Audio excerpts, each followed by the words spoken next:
गुरुर्ब्रह्मा गुरुविष्णु गुरुदेव महेश्वरा गुरु साक्षात् परम ब्रह्मा तस्मै श्री गुरवे नमः। सच्चिदानंद रूपाय विश्वोत्पत्त्यादिहेतवे तापत्रय विनाशाय श्रीकृष्णाय वयं नमः। श्रीकृष्णाय वयं नमः।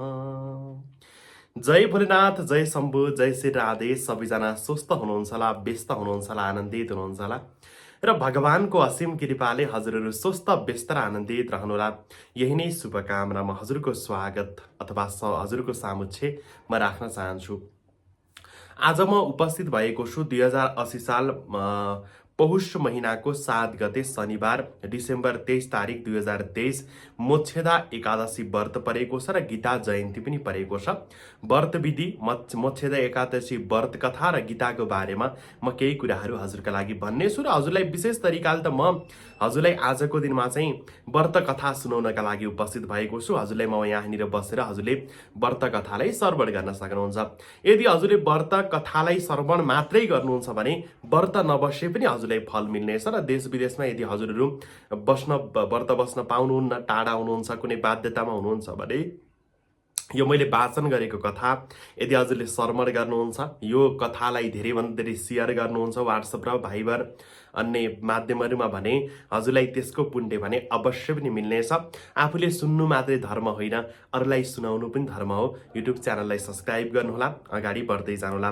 आजको यसै दिन द्वापर युगमा भगवान श्रीकृष्णको मुखारविन्दबाट श्रीमद् भागवत गीताको जन्म भएको दिन पनि हो, जसलाई गीता जयन्ती भनेर भनिन्छ। पारिवारिक मोहमा अल्झिरहनु भएको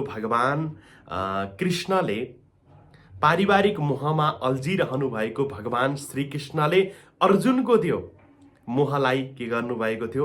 ध्वस्त गर्नुभएको थियो। अर्जुनजी पारिवारिक मोहमा फस्नु भएको थियो। अर्जुनको पारिवारिक मोहलाई भङ्ग गर्नका लागि भगवान श्रीकृष्णले मोक्षदायिनी गीताको उपदेश दिनुभएको थियो। यसकारण आजको यस दिनलाई समस्त हिन्दूहरूको सबैभन्दा ठुलो धार्मिक ग्रन्थ गीताको जयन्तीका रूपमा पनि मनाउने गरिन्छ र गीता जयन्तीको हजुरहरू सम्पूर्णलाई धेरै धेरै शुभकामना पनि छ। द्वापर युगमा धर्मराज युधिष्ठिरले मार्ग शुक्ल पक्षमा पर्ने एकादशीका बारेमा केही जान्ने जिज्ञासा राखेर श्रीकृष्णसँग प्रश्न गर्नुभएको थियो। युधिष्ठिरको उत्तर दिँदै उनलाई यस एकादशीको बारेमा श्रीकृष्ण भगवानले एक पौराणिक कथा सुनाउनु भएको थियो। कस्तो रहेछ त पौराणिक कथा, हामीले पनि श्रवण गरौँ है। धेरै वर्ष पहिले वैखानस नाम गरेका राजाले गोकुल नाम गरेको प्राचीन नगरमा राज्य गर्दथे। उनका राज्यमा चारै वेदका ज्ञाता ब्राह्मणहरू बस्दथे। यी राजाले आफ्नो राज्यका सबै प्रजालाई आफ्नै पुत्र सरहको माया ममता गर्दथे। त्यस राज्यमा कुनै कुराको कमी थिएन। त्यसका प्रजाहरूले सुखमय जीवन व्यतीत गर्दथे। त्यो ठाउँमा साह्रै खुसी भएर राजाहरूको कारणले गर्दा प्रजाहरू पनि खुसी भएर बस्ने गर्दथे।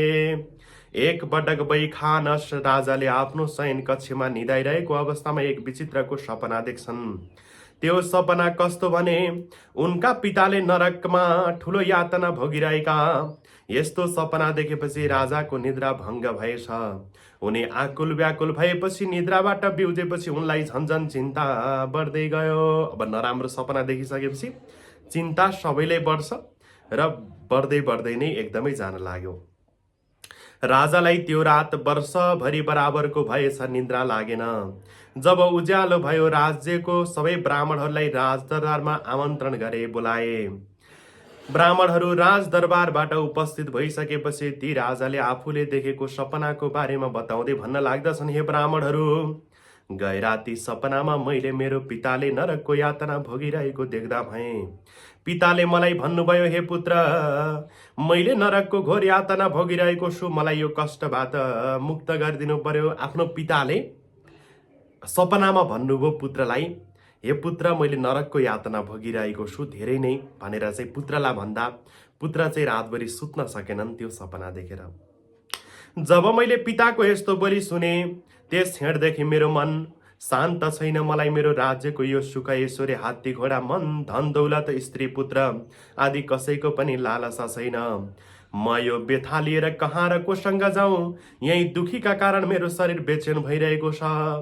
तपाईँहरूले मलाई त्यसको कुनै तपदान व्रत त्याग आदि बताइदिनु पर्यो जसबाट मेरा पितालाई मुक्ति मिलोस्।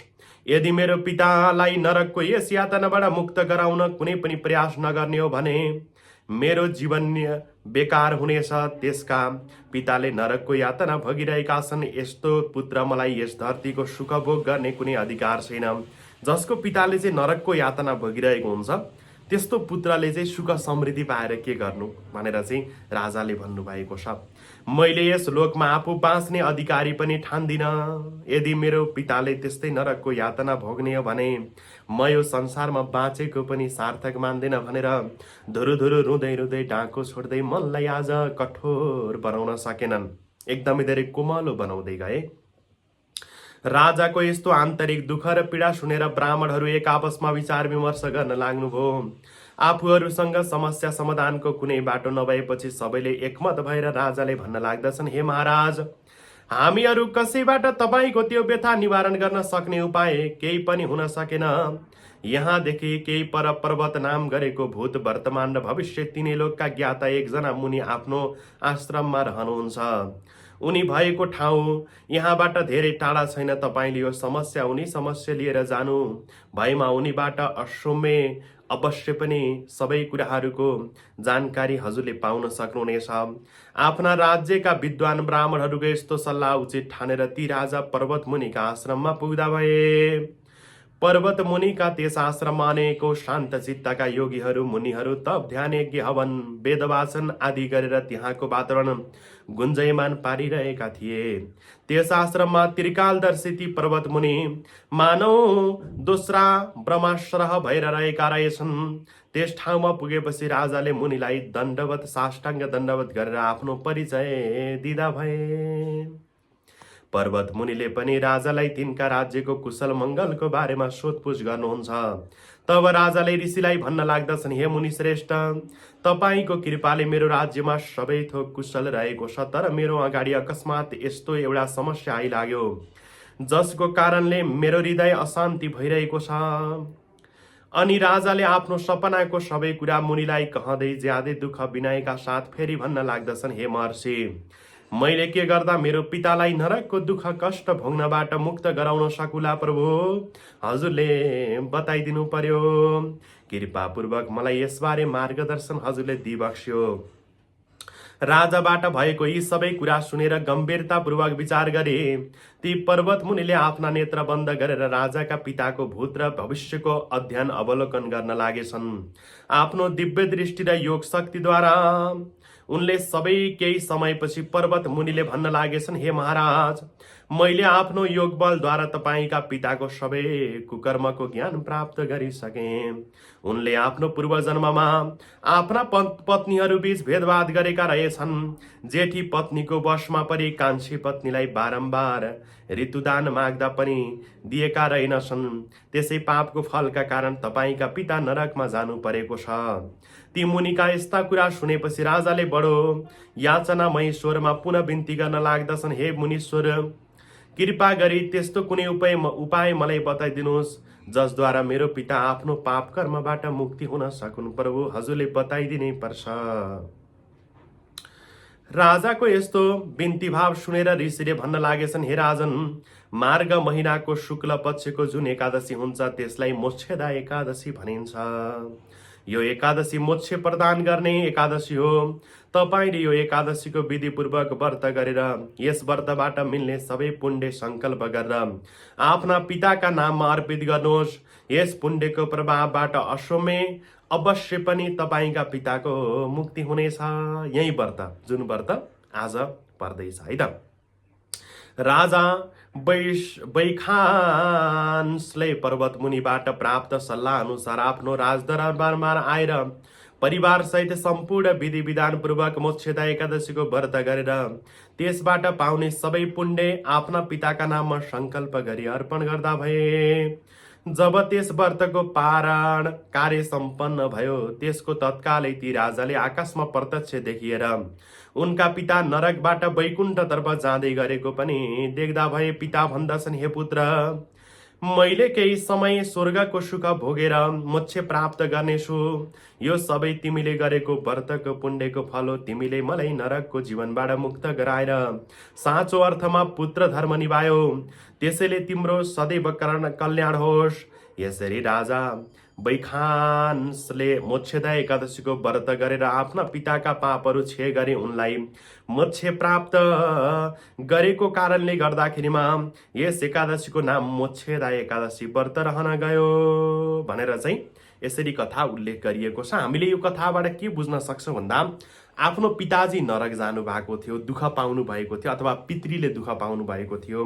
पुत्रले चाहिँ यो व्रतको उपासना गरेर हैन यो व्रतको सम्पूर्ण फल जति आफ्नो पिताको नाममा लगाइदिएको कारणले गर्दा पिता चाहिँ नरकबाट स्वर्ग गए। एउटा पुत्रले चाहिँ आफ्नो पितालाई पनि उपकार गर्न सक्छ हैन। पिताजीले मात्रै आफ्नो छोरालाई मात्रै गर्ने होइन, छोराले पनि आफ्नो पिताको निम्ति बितेका पिताहरूलाई पनि केही गर्न सक्छन् भन्ने कुरा अत्याधिक महत्त्वपूर्ण रहेको छ।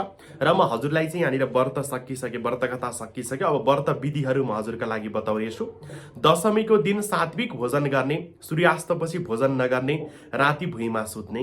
अर्को कुरा, एकादशीका दिन बिहान ब्रह्म मुहुर्तमा उठी स्नान आदि गरेर शुद्ध र पवित्र भई दाहिने हातको अञ्जुलीमा जल फूल समातेर, हे दामोदर रूपी विष्णु भगवान, मैले अहिले मेरो नरक भोग गरिरहेका अङ्क नाम गरेका व्यक्तिहरूको जसको पनि नाम छ उहाँको मुक्तिका लागि यो मोक्षदा एकादशीको व्रत बस्नेछु। मलाई यो व्रत विधिपूर्वक सम्पन्न गर्ने प्रेरणा म हजुरबाट पाऊ भनेर चाहिँ सङ्कल्प गर्न सकियो। कुनै पितृहरूको नाम लिन पनि सकियो। हजुरले नराम्रो सपना देख्नु भएको छ भने, नत्र भने त्यो परेन। त्यसपछि पूजा कोठामा गई लक्ष्मी नारायणको मूर्ति स्थापना गरेर त्यसमा पहेँलो वस्त्र धारण गराउने। अन्य सबै देवी देवताहरूले पनि प्रतिमा स्थापना गरेर जल फूल चन्दन अक्षता आदिले पूजन गर्न सकियो। र लक्ष्मी नारायणको प्रतिमामा जौ तिल कुश तुलसी पत्र कमलको फूल चढाउन सकियो। दिनभरि निराहार उपासना गर्ने, व्रत कथा सुन्ने सुनाउने, विष्णु भगवानसँग सम्बन्धित भजन कीर्तनहरू गर्ने। ओम नमो भगवते वासुदेवाय, ओम नमो भगवते वासुदेवाय भनेर चाहिँ भगवानका विशेष मन्त्रहरूको जाप गर्ने। मध्याह्न भएपछि सूर्य भगवानले अर्घ चढाएर प्रणाम गरेर आफ्ना पितृहरूको स्मरण गर्दै तर्पण दिने। सूर्यास्तपछि आफू शुद्ध र पवित्र भएर पुनः देवी देवताहरू सबैको पूजन गर्ने। नैवेद्य पञ्चामृत फलफूल प्रसाद देवताहरूलाई चढाउने अनि धूप दीप आरती गर्ने। उपस्थित सबैलाई प्रसाद वितरण गर्ने। अन्त्यमा आफूले पनि ग्रहण गर्ने। राति जागराम गर्न सके श्रेष्ठ फल पाइने भएको हुनाले सकिन्छ भने भजन कीर्तन सुनेर रातभरि जागराम बस्दा हजुरका लागि राम्रो हुने भयो। कसै गरी नसक्ने अवस्था भए रातको पहिलो प्रहर बिताएर भुइँमा सुत्ने। अन्न र नुन यस दिन पूर्ण रूपले वर्जित गरिएको छ। निराहार बस्न नसक्ने अवस्था भएमा दुध फलफूल चिया खान सकिने। द्वादशीका दिन बिहान सबैले उठेर स्नान आदि गरी शुद्ध भएर दाहिने हातको अञ्जुलीमा जल फूल अक्षता समातेर, हे दामोदर रूपी विष्णु भगवान, मैले यो मोक्षदा एकादशीको व्रत गरी त्यसको अहिले पारण गर्दछु। व्रतका क्रममा मबाट कुनै पनि भुल त्रुटि हुन गएको छ भने क्षमा पाऊ। हे प्रभु, यो व्रतबाट मैले जे जति पुण्य पाउने हो त्यो सबै पुण्य मेरो कुनै पनि पितृको नाममा हजुरले चाहिँ लगाइदिनु होला भनेर चाहिँ भगवानसँग प्रार्थना गर्ने म अर्पण गर्न चाहन्छु। हातमा भएको सम्पूर्ण चिज भगवानलाई चढाएर प्रणाम गर्ने। अनि पछि पण्डित र ब्राह्मणहरूलाई सक्दो दक्षिणा दिने। बच्चाहरू अथवा कन्याहरू ब्राह्मण हुनुहुन्न भने, पण्डित हुनुहुन्न भने चाहिँ बच्चा जस्तै कन्याहरूलाई चाहिँ टिको लगाइदिएर फल प्रसादीहरू दिने। आफ्नो औकात अनुसार अन्न द्रव्य छाता जुत्ता गाई वस्त्र आदिको दान गर्ने। अन्त्यमा मौन रही आफूले पनि भोजन गर्ने। यस्तो खालको नियम रहेको छ। यो नियमलाई पनि हजुरले अवश्य पनि फलो गर्नुहोला। मैले हजुरलाई व्रत कथा सुनाएँ, व्रत विधिहरू सुनाएँ, सम्पूर्ण कुराहरू सुनाएँ। गीता जयन्तीको धेरै धेरै शुभकामना। आजबाट एउटा सङ्कल्प लिनुहोला कि मैले गीता पढ्नेछु भनेर।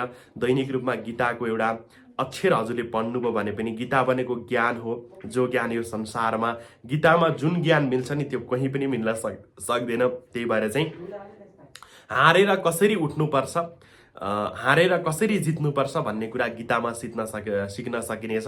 यो कुरालाई पनि ख्याल गर्नुहोला। म अब बिदा हुन्छु। हजुरको दिन